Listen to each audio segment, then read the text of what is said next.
अनि यो हाम्रो यो लकुस अमृत कुवा पानी कुवा भरेको यही होला हैन कुवा पनि गहिरो रहेछ कुवा पनि गहिरो रहेछ अनि सीता माताको सिलौटा है यो है अनि हामीले हलाउन पनि चलाउन सक्छौँ सक्दैन है सीता माताको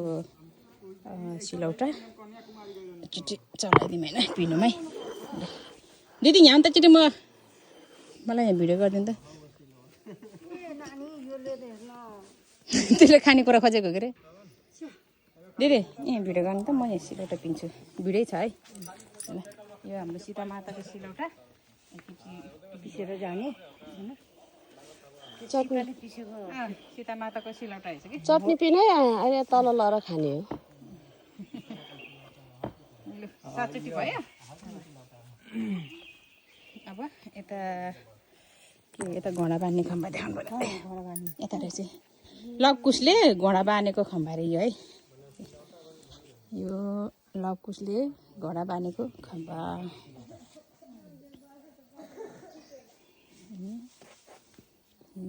अब उता वाल्मिकी यो मन्दिर उता मन्दिर रहेछ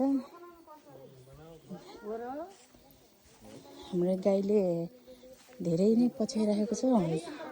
गौ मातालाई खानेकुरा दिनु पाएन कुवा पनि गएर रहेछ फोपो यहाँ हेर्नु त